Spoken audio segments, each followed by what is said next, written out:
Policy decisions have been a hallmark of the new NDA government at the center, and the decision-making has picked up steam like never before. Many state governments have also followed suit. Industry followers as well as ordinary citizens may find it hard to keep pace with the decision-making in various sectors which will affect their business, their occupation, and their lives. We bring you a weekly roundup of all the news on government policies at the center, the states, as well as local bodies that appear in the news media so that you can keep abreast of the various new policies and policy changes and understand its implications and its impact on your daily life. From bharatniti.in, this is Webidian. Hello and welcome. Let's begin with the top government policy news this week. The National Institution for Transforming India, Niti Aayog, will soon come up with an energy policy to meet the country's growing energy demands, and it has started consultations with concerned ministries at the center to make a blueprint, according to a report in the Indian Express. This was announced by the Aayog's Vice Chairman Arvind Panagarya while addressing a workshop on India Energy Outlook on Monday. The proposed energy policy will focus on an integrated approach in harnessing the potential of power generation through solar, wind, gas and coal to meet the country's energy demand. The country needs to rapidly expand its energy market as a quarter of Indian population is still without electricity. The government is determined to take away subsidies from rich people and use that money to provide clean energy to poor people, according to Aayog's Vice Chairman. Moving to a second policy story in the news this week, the central government on Monday opened up items including bread, mustard oil, groundnut oil, pickles and chutneys, safety matches, wooden furniture and glass bangles for manufacturing by entities other than micro, medium and small enterprises in a bid to encourage investments in the sector and promote economy of scale and technologies. According to a statement issued by the Ministry of Commerce and Industry, on the recommendation of Advisory Committee, government has decided to de-reserve remaining 20 items at present reserved for exclusive manufacture by MSME sector. The items include exercise books and registers, wax candles, laundry soaps, fireworks, agarbattis, glass bangles, steel almirahs, rolling shutters, steel chairs and tables of all types, padlocks, stainless steel utensils and domestic utensils of aluminium, according to a Financial Express report. The third major policy story this week was reported in the Indian Express about the Environment Ministry having approached the Supreme Court to free the process of wildlife clearance for infrastructure projects from the Apex Court's monitoring, citing delays due to the extremely convoluted and time-consuming procedure. The Ministry's interlocutory application, signed on April 9, comes 9 months after it was first urged by the Prime Minister's office to approach Supreme Court to allow state and national boards for wildlife to grant clearance because of the huge pendency of infrastructure projects. This move was originally prioritized as an action point at a meeting chaired by Nrpendra Mishra, Principal Secretary to the Prime Minister, on July 12, 2014. Moving to the next story, it's a powerful editorial written by the Hindustan Times which says that from a slowing economy prone to risky policy inconsistencies to a country with one of the brightest growth prospects, India's image has seen a turnaround over the last 10 months. Rating agency Moody's Investor Services last week raised India's credit outlook to positive from stable, saying that the recent policies will result in healthier public finances and push growth in an apparent endorsement of the Narendra Modi-led government's reformist measures. Another agency, Fitch Ratings, echoed a similar opinion, praising the government's reforms agenda for bringing dynamism back. These observations are in sharp contrast to the phraseology used to describe India's state 2 years ago.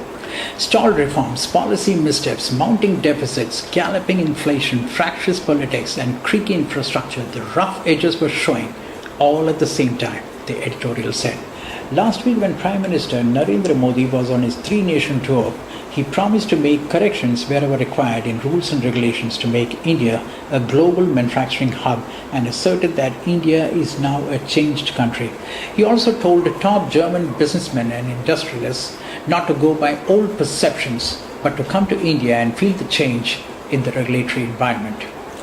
Modi's pitch for attracting foreign investors to boost his Make in India initiative came at the inauguration of the Indo-German Business Summit at the Hanover Fair, where he and Chancellor Angela Merkel opened the Indian Pavilion. In another significant policy news, the Union Ministry of Environment and Forests has closed down its single-window project clearance system and reverted back to the 2009 procedure that meant obtaining environmental, forest and wildlife clearances separately. This measure can singularly speed up pending projects which have been held up due to environmental activism and in some cases blackmail too. In the next policy story this week, Railway Minister Suresh Prabhu expects to reduce the state-run behemoth's freight rates sharply in the next couple of years to take on competition from the road sector and even undertake disinvestment in some of the ministry's enterprises. The minister said this would be possible as the railways is targeting a 50% rise in revenue within a 5-year time frame, while he anticipates gross expenditure to rise by a far more modest rate of 15%. The minister said the revenues would rise, riding the efficiency of railway-owned enterprises. Those enterprises would shoulder the large responsibility of adding to tracks and rolling stock of the railways from now on. Also reported in the Indian Express this week is the story of the ambitious Smart City project of the NDA government, which is likely to be brought for cabinet approval on April 22. The project, which is close to Prime Minister Narendra Modi's heart, got a go-ahead from the Expenditure Finance Committee EFC last week. To begin with, the Smart City project will include 20 cities and the number would subsequently go up to 100. Every city has been earmarked 100 crore rupees for the project. The project has been at a consultative stage since the NDA government announced it in May 2014.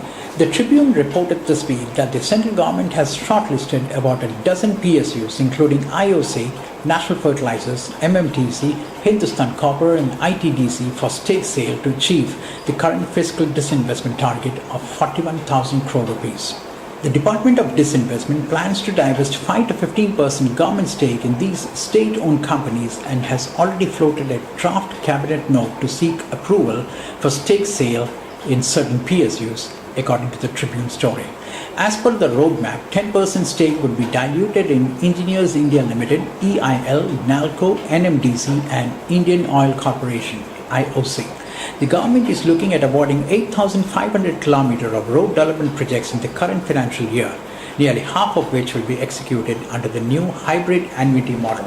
According to a Financial Express report, the hybrid annuity model was conceived in the last financial year to bring back private participation in highway projects which has dried up in the last few years. Under this model, the government will provide 40% of the project cost to the developers to start work. The remaining investment will be made by the contractor. The National Highways Authority of India will collect toll and refund the amount in installments over a period of 15 to 20 years, cutting down an upfront investment required to be made by the government. India's first smart city is taking shape in Gujarat. The government's push to accommodate a booming urban population and attract investment rests in large parts with dozens of smart cities like the one being built in Gandhinagar on the dusty banks of Sabarmati River. So far, the smart city called Gujarat International Finance Tech City, also known as GIFT, boasts of modern underground infrastructure. The plan is to make a metropolis complete with gleaming towers, drinking water on tap, automated waste collection and a dedicated power supply. Luxuries to many Indians, according to a report in DNA. India's growth story is expected to dominate the headlines in the years ahead, with both the World Bank and the International Monetary Fund predicting robust expansion for Asia's third largest economy on the back of reform initiatives launched by the government and the impact of lower global oil prices. The Times of India reported that the fact that India will overtake China as the fastest growing economy by 2015-16 is well acknowledged. The World Bank, in a report on South Asian economies, said India's economy is expected to accelerate to 8% in 2017-18 after a growth of 7.6% in 2015-16. Growth will benefit from recent policy reforms, a consequent pickup in investment and lower oil prices. To boost the job market, Finance Minister Arun Jaitley should announce measures in the union budget to enable entry of greater workforce into the formal sector and usher in labour reforms, HR experts say. IBN Live news portal reported that in the last year's budget, the government has given an impetus to skill development, while the Make in India campaign has raised expectations pertaining to more measures for the job market growth. The underperforming labour market, with 94% of the workforce being deployed in informal sector with no social security and benefits, presents an opportunity for the government to focus on job creations in this budget. The execution of the Eastern Peripheral Expressway, one of the two crucial projects conceived nearly a decade back for decongesting roads in the national capital, is to be implemented on a fast-track mode by the centre, with the cabinet clearance for the reformated project expected before the end of this month.